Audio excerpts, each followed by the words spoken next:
नमस्कार दोस्तों, मैं रोहित सर एक बार फिर से आप लोगों के साथ हूं तथा Shri Ram classes and defence academy Madanganj Kishangarh के ऑनलाइन प्लेटफॉर्म पे आप लोगों का हार्दिक स्वागत करता हूं। मित्रों, आप सभी को पता है कि राजस्थान की कला संस्कृति की फाउंडेशन क्लास हमारी चल रही है, जिसमें हम 0 से लेके 100% तक के सफ़र को तय करेंगे। इसमें हमने पहला टॉपिक लिया था राजस्थान के लोक देवता, और लोक देवताओं में हम चल रहे थे पंचपीरों में। पंचपीरों में हमने रामदेव जी को कर लिया, हड़बू जी को कर लिया, मेहा जी मांगलिया को कर लिया, गोगा जी को कर लिया। आज हम जो हमारे अंतिम पंचपीरों में बचे हुए देवता हैं पाबू जी, और उनके अलावा कुछ अन्य प्रमुख देवताओं को देखेंगे। तो इसी श्रृंखला को आगे बढ़ाते हुए मित्रों, हम हमारी क्लास को समय ना खराब करते हुए शुरुआत करते हैं। तो आइए मित्रों, देखते हैं हमारे आज के जो लोक देवता हैं उनको। देखिए मित्रों, हम बात करते हैं पाबू जी की। पाबू जी को ऊंटों का देवता क्या कहा जाता है? पाबू जी को तो इन्हें ऊंटों का देवता, इन्हें प्लेग रक्षक देवता के रूप में भी पूजा जाता है, इन्हें गोरक्षक उपनाम से भी जाना जाता है। हिंदू इसे लक्ष्मण का अवतार या फिर इनको लक्ष्मण का अवतार मानते हैं। इन्हें राड़फाड़ पाबूजी या राड़फाड़ का देवता भी कहा जाता है। जन्म की अगर बात करें तो 1239 ईस्वी में कोलूमंड ग्राम पलोदी जोधपुर में इनका जन्म हुआ था। कब हुआ? तो चैत्र अमावस्या को राठौड़ वंशीय परिवार में इनका जन्म हुआ था। जन्म कब हुआ? तो मित्रों, इनका जन्म 1239 ईस्वी में कोलूमंड ग्राम पलोदी जोधपुर में चैत्र अमावस्या को राठौड़ वंशीय परिवार में हुआ था। पिता की बात करें तो धांधल देव राठौड़ इनके पिता थे, जो जोधपुर के राठौड़ वंश से संबंधित थे। और माता की बात करें तो माता कमला दे। बड़े भाई इनके बुडू जी थे, और इनकी बहन सोहन दे या पेम दे थी, जिनका विवाह जायल नरेश जिंदराव खिची से हुआ था। आगे चलते हैं दोस्तों। इनकी पत्नी सुप्यारदे या फुलमदे थी। इनकी घोड़ी को केसर कालमी कहा जाता है। यह घोड़ी इनको बाड़मेर की देवल चारणी से प्राप्त हुई थी। इसी घोड़ी को एक बार इन्हीं के बहनोई राव खिची ने भी देवल चारणी से मांगा था, परंतु देवल चारणी ने उन्हें यह घोड़ी देने के लिए मना कर दिया, जो देवल चारणी से जिंदराव खिची की दुश्मनी का कारण भी था। मुख्य मंदिर की बात करें तो कोलूमंड फलोदी जोधपुर में इनका मुख्य मंदिर है, जहां प्रतिवर्ष चैत्र अमावस्या को मेला भरता है। प्रतीक चिन्ह की बात करें तो इनका जो प्रतीक चिन्ह है, भाला लिए अश्वरोही जिनकी पाग पगड़ी बाईं ओर झुकी हो। अगर ऐसा प्रतीक चिन्ह मिले जो भाला लिए अश्वरोही हो और इनकी पाग किधर झुकी हो, बाईं तरफ इनकी पाग झुकी हो, तो वह पाबू जी का प्रतीक है। इनके गुरु की बात करें तो इनके जो गुरु थे वो समर्थ भारती इनके गुरु थे। पाबू जी रायका या रेबारी जाति के आराध्य देवता हैं। वेरी इंपॉर्टेंट, कई बार पूछा जाता है कि रेबारी जाति के आराध्य देवता हैं पाबू जी। पाबू जी की फड़ सबसे लोकप्रिय फड़ है। पूछा जाए कि लोक देवताओं में सबसे प्रिय फड़ किसकी, तो पाबू जी की फड़। पाबू जी की फड़ कौन से वाद्य यंत्र के साथ? तो रावण हत्ता वाद्य यंत्र के साथ किस जाति के? नायक जाति के भोपे बांचते हैं। तथा ऊंट के बीमार होने पर भी, पूछ लिया जाए किसकी फड़ बांची जाती है, तो ऊंट के बीमार होने पर भी पाबू जी की फड़ बांची जाती है। पाबू जी के पावड़े, अब देखो फड़ और पावड़े में अंतर है। पावड़े बोलते हैं छंद या छोटे गीतों को, जबकि फड़ होती है एक कपड़े पे चित्रांकन के साथ उनकी यशोगाथा। अगर पावड़े की बात आए तो पाबू जी के पावड़े माठ वाद्य यंत्र के साथ गाए जाते हैं। Very very important. फड़ की बात करें तो पाबू जी की फड़ रावण हत्ता वाद्य यंत्र के साथ। पावड़े की बात करें तो पाबू जी के पावड़े माठ वाद्य यंत्र के साथ गाए जाते हैं। आसिया द्वारा पाबू जी के चरित्र पर एक ग्रंथ लिखा गया, पाबू प्रकाश, जो इनकी जीवनी है। पूछे कि पाबू जी की जीवनी, पाबू प्रकाश की रचना किसके द्वारा? तो आसिया मूड जी के द्वारा की गई। पाबू जी के भक्त उनकी स्मृति में कौन सा नृत्य करते हैं? थाली नृत्य करते हैं। पाबूजी के भक्तों द्वारा उनकी स्मृति में या उनकी आराधना में किया जाने वाला नृत्य कौन सा है? तो थाली नृत्य। पाबूजी के सहयोगी चांदा, डेमा और हरमल नायक थे। पाबूजी के सहयोगी कौन थे? तो इनके जो सहयोगी थे वो चांदा, डेमा व हरमल नायक थे। ये बात हमें याद रखनी है। आगे चलते हैं दोस्तों। मारवाड़ में ऊंट लाने का श्रेय किसे है? पाबूजी को। कहते हैं कि उनकी भतीजी केलमदे को दहेज में देने के लिए वह पहली बार ऊंट लेकर आए थे। मेहर जाति के मुसलमान पीर के रूप में इनकी पूजा करते हैं। 1276 ईस्वी में देवल चारणी, मैंने बताया था, यह घटना कुछ इस तरह है कि जब पाबूजी का विवाह हो रहा था तो उस समय पाबूजी विवाह कर रहे थे और देवल चारणी जिन्होंने अपनी प्रिय घोड़ी केसर कालमी इनको दी थी, और यह घोड़ी देते समय देवल चारणी ने यह वचन मांगा कि जब भी मेरी गाय संकट में होगी तो आपको मेरी रक्षा करनी पड़ेगी या मेरा सहयोग करना पड़ेगा। तो पाबूजी कहते हैं कि मुझे इस बात का पता कैसे चलेगा? तो देवल चारणी ने कहा कि अगर यह घोड़ी अचानक से हिनहिनाने लगे तो आप समझ लेना कि मेरी जो गाय है वो इस समय मुसीबत में है। तो कहते हैं कि पाबूजी जब अपनी शादी के अंदर फेरों में बैठे थे तो इन्होंने 3.5 फेरे लिए और वहीं देवल चारणी की गायों को इनके बहनोई जिंदराव खींची ने कैद कर लिया। जैसे ही यह घोड़ी हिनहिनाई तो 3.5 फेरों से उठकर वचनबद्ध होते हुए पाबूजी देवल चारणी की गायों को छुड़ाने के लिए रवाना हुए। देंचू नामक गांव में देवल चारणी की गायों को मुक्त करवाया, परंतु घायल होने के कारण कहते हैं कि पाबूजी की मृत्यु हो गई और इनकी पत्नी इनके कपड़ों के साथ में सती हो गई। यह कहानी थी पाबूजी की वीर गति को लेकर। ठीक है, तो यह बात ध्यान रखनी है। तो इनसे क्वेश्चन भी बनता है कि आज भी पाबूजी के भक्त जो इन्हें अपना आराध्य देवता मानते हैं वह शादी में 3.5 फेरे ही लेते हैं। तो पूछा जाए कि किस जाति के लोक देवता के अनुयायी 3.5 फेरे ही शादी के समय लेते हैं? तो हमारा आंसर आ जाएगा पाबूजी।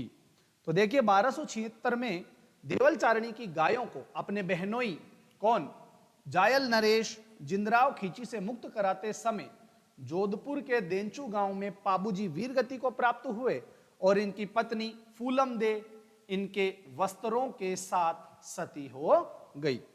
पाबूजी के भतीजे, वेरी इंपॉर्टेंट, पूछा जाए कि पाबूजी की हत्या का बदला जिंदराव खींची ने किससे लिया?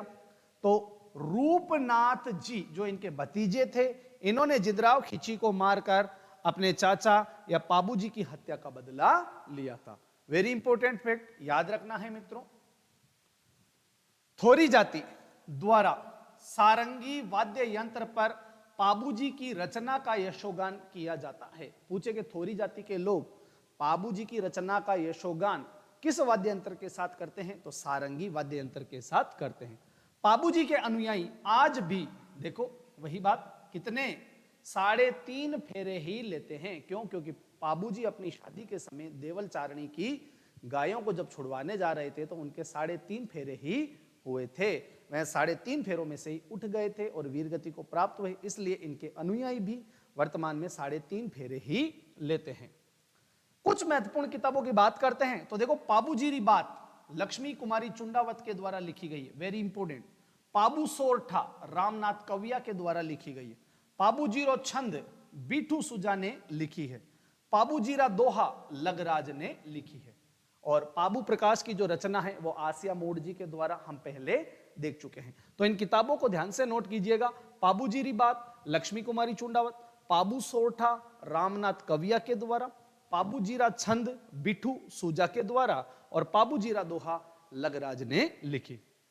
पाटन शासक मिर्जा खां, मुगल काल में एक शासक हुए हैं पाटन के मिर्जा खां, जो बड़े पैमाने पर गो हत्या कराते थे।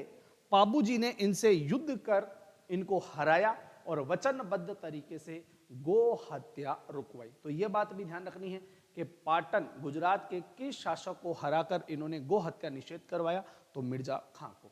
तो ये सारी बातें थी पाबूजी को लेकर।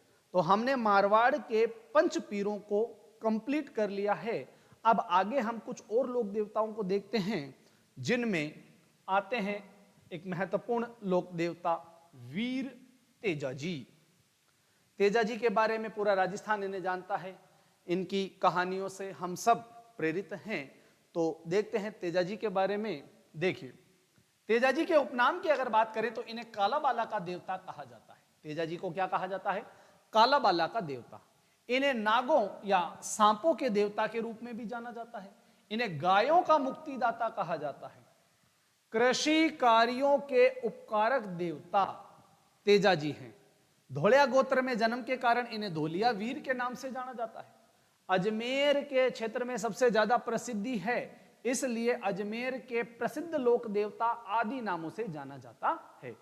तो वीर तेजाजी को किन किन उपनामों से? तो इन्हें कालाबाला का देवता, इन्हें नागों या सांपों के देवता, इन्हें गायों का मुक्तिदाता, इन्हें कृषि कार्यों के उपकारक देवता, इन्हें धोलिया गोत्र में जन्मा होने के कारण धोलिया वीर के नाम से जाना जाता है, इन्हें अजमेर के लोक देवता आदि उपनामों से जाना जाता है। जन्म की अगर बात करें तो 1074 ईस्वी में माघ शुक्ल चतुर्दशी को, माघ पक्ष की शुक्ल चतुर्दशी को खड़नाल स्थान का नाम पूछे तो खड़नाल नागौर में। कौन से? तो धोलिया गोत्र के नाग वंशीय जाट परिवार में इनका जन्म हुआ। पिता ताहड़ जी, माता राजकुमारी थाकण। पिता कौन थे? ताहड़ जी और माता राजकुमारी थाकण। पत्नी की बात करें पेमल दे, जो आपके अजमेर जिले के पनेर नामक स्थान से थी, और घोड़ी लीलन या जिसे सिणगारी उपनाम से भी जाना जाता है। आगे चलते हैं दोस्तों। इनके प्रतीक चिन्ह की बात करें तो तलवार लिए अश्वरोही, यानी कि घोड़े पर सवार अश्वरोही जिसके हाथ में तलवार है, ऐसा योद्धा, तथा जिसकी जिबवा पर या जुबान पर सांप को डसते हुए बताया गया है, वह वीर तेजाजी का प्रतीक चिन्ह है। तो इनका प्रतीक चिन्ह क्या है? तलवार लिए अश्वरोही योद्धा जिनकी जीभ पर सांप को डसते हुए दिखाया गया है। तेजाजी के भक्त जो सांप का जहर मुंह से चूसते हैं घोड़ला कहलाते हैं। तेजाजी के वह पोपे जो सांप या सांप के डसने पर वहां का जहर मुंह से चूस के निकालते हैं, क्या कहलाते हैं? घोड़ला कहलाते हैं। तेजाजी सहरिया जनजाति के भी आराध्य देवता हैं और इन्हीं के नाम पर सीताबाड़ी बारा में सहरियों का कुंभ भरता है, जहां तेजाजी का मेला भरता है। वेरी वेरी इंपॉर्टेंट, ध्यान रखना है कि जाटों के अलावा यह सहरिया जनजाति के भी लोक देवता हैं जिनका मेला सीताबाड़ी बारा में आयोजित होता है। तेजाजी के चबूतरों जहां पर इनकी पूजा स्थल होते हैं उसे क्या कहा जाता है? थान कहा जाता है। क्या कहा जाता है? थान। तेजाजी का मुख्य मंदिर कहां पर है? सुरसुरा में है। परंतु कहते हैं कि 18वीं शताब्दी में जोधपुर के महाराजा अबे सिंह के समय परबतसर के एक हाकिम हुए जो इनकी मूर्ति को उठाकर कहां ले गए? परबतसर ले गए। तब से इनकी मुख्य मूर्ति परबतसर में ही है, जहां पर एक बहुत बड़े पशु मेले का प्रतिवर्ष भाद्रपद माह में शुक्ल दशमी से लेकर पूर्णिमा तक आयोजन होता है। तो देखिए, अबे सिंह के काल में परबतसर का हाकिम इनकी मूर्ति को परबतसर ले गया। तब से परबतसर भी तेजाजी का प्रमुख स्थल बन गया, जहां प्रतिवर्ष भाद्रपद शुक्ल दशमी को लेकर पूर्णिमा तक विशाल पशु मेले का आयोजन होता है। लाछा गुजरी की गायों को मेर के वीणाओं से छुड़वाते हुए युद्ध में घायल हुए तथा सेंदरिया ब्यावर में अपने द्वारा दिए गए वचन अनुसार सांप को जीभ पर डसवाया, वे अपने सुरसुरा नामक स्थान पर प्राण इन्होंने त्यागे। घटना कुछ इस तरह की है कि तेजाजी का जो विवाह हुआ था वह पेमल से बचपन में ही हो गया था। एक बार तेजाजी खेत में हल जोत रहे थे और इनकी जो भाभी है वह खाना लाने में देर हो गई, तो इन्होंने अपनी भाभी को कहा कि भाभी आज आप भोजन लेट लेके आए हैं। तो भाभी ने इन्हें ताना देते हुए कहा कि अपनी लुगाई का क्या कर रहे हो, वो वहां है अपने बाप के घर काम करती है, उसको यहां ले आओ। तो उस ताने से तेजाजी नाराज हो गए और उसी समय अपने घोड़े पे सवार होके पेमल को लेने के लिए पनेर चले गए। परंतु कहते हैं कि उसी समय अपशगुन हो गया, इनकी मां ने इन्हें समझाया, फिर भी ये नहीं माने और पेमल को लेने के लिए पनेर की तरफ चल दिए। ये जैसे ही अपने ससुराल पहुंचते हैं तो इनकी सासू मां, जो इस समय गाय को दूह रही थी, जैसे ही तेजाजी का आना हुआ, उनकी तो पीठ थी, उन्होंने तेजाजी को देखा नहीं, गाय ने अचानक लात मार दी उनसे चमक के, तो इनकी सास ने अपशब्द कह दिए, क्योंकि उन्हें पता नहीं था कि पीछे तेजाजी खड़े हैं, और तेजाजी वहां से वापस नाराज होकर रवाना हो गए। परंतु पेमल ने उन्हें जाते देख लिया और वह पहचान गई। फिर सबने रोका लेकिन वो नहीं माने, और रात में पेमल की सहेली लाछा गुजरी के घर पे वह रुके। परंतु जब रात को वह लाछा गुजरी के घर रुके तो मेर के जो मीणा थे वह लाछा गुजरी की गायों को जबरदस्ती ले जा रहे थे, तो उन्हीं से लाछा गुजरी की गायों को छुड़ाने के लिए वह भी उनके पीछे चले गए। और कहते हैं कि मंडावरिया में भयंकर युद्ध हुआ और इस युद्ध के अंदर तेजाजी विजयी रहे। जैसे ही वे गायों को लेके आपके पनेर पहुंचे तो पता चलता है कि एक बछड़ा वहीं पे रह गया है। तेजाजी पुनः घायल अवस्था में उस बछड़े को लेने के लिए जाते हैं। उसी समय एक सांप जो अग्नि में अपने प्राणों की आहुति देकर निर्वाण को प्राप्त कर रहा था, तेजाजी उसे अपने भाले से साइड में कर देते हैं और पता चलता है कि वह सांप अपने प्राणों को त्याग कर मोक्ष की प्राप्ति कर रहा था। और उसने कहा कि अब तो मैं आपको डसूंगा, क्योंकि मैं तो अपने प्राणों से मुक्त हो रहा था। तो तेजाजी ने कहा ठीक है नाग देवता, आप मुझे डस लीजिएगा, परंतु अभी जो मेरा वचन है वो मुझे पूरा करना है, और मैं लाछा गुजरी की गायों को छुड़वाने के लिए वचनबद्ध हूं, और उसका एक बछड़ा रह गया है उसको मैं लेके आ जाऊं, उसके बाद मैं स्वयं आपके सामने आ जाऊंगा। तो तेजाजी उस बछड़े को लेके आते हैं, लाछा गुजरी को सौंपते हैं और अपने वचन अनुसार वह पुनः उस सांप के पास जाते हैं और सेंदरिया नामक स्थान पे सांप के द्वारा कहते हैं उन्हें डसा जाता है। और उसके बाद में सांप उन्हें वचन भी देता है कि तुम्हारा नाम लेके जब भी सर्पदंश का इलाज किया जाएगा तो वह सफल होगा। तेजाजी को सांप के डसने के बाद में सुरसुरा जो अजमेर के पास में स्थित है, यहां उनकी मृत्यु होती है और यहीं पे इनका प्रधान मंदिर है। तो ये सारी घटना थी तेजाजी को लेकर। तो कहते हैं कि वचनानुसार सांप को जीभ पर डसवाया सेंदरिया ब्यावर में, और मृत्यु पर इनकी पत्नी पेमल सती हो गई। तो सांप ने कहां डसा है? सेंदरिया में सांप ने डसा, और मृत्यु कहां हुई है? सुरसुरा में। कब हुई?